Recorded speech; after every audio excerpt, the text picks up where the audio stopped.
முழுவதும் தேசிய ஊரக வேலைவாய்ப்பு திட்டத்தை சீர்குலைத்து வரும் திமுக அரசை கண்டித்து பெரம்பலூர் மாவட்டம் வேப்பூர் ஊராட்சி ஒன்றிய அலுவலகம் முன்பு வேப்பூர் தெற்கு ஒன்றிய கழக செயலாளர்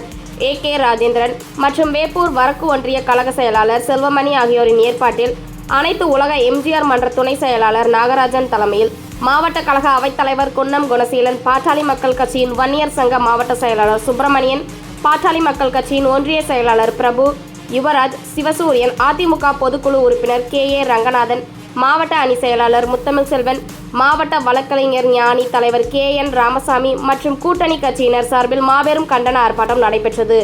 அரசின் திட்டங்களை கொள்ளையடித்து திமுக அரசு தனது குடும்பங்களுக்கு செலவழித்து வருவதாகவும்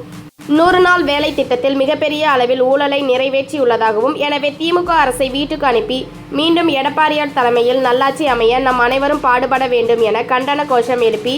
இந்த இக்கூட்டத்தில் அதிமுக, பாமக, பாஜக உள்ளிட்ட கூட்டணி கட்சிகள் சார்பில் 1000க்கும் மேற்பட்ட ஏராளமானோர் கலந்து கொண்டனர்.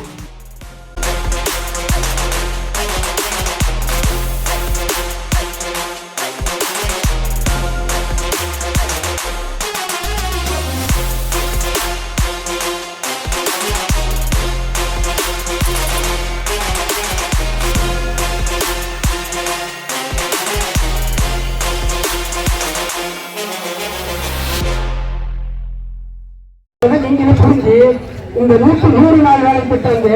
திமுக அரசு தான் ஏமாத்துதுங்கிறத எல்லாரும் தெரிஞ்சுக்கணும். ஒரு நோட்டீஸ் கொடுத்த வாக்குறுதிகளை நிறைவேற்றாத முதலமைச்சர் ஸ்டாலினை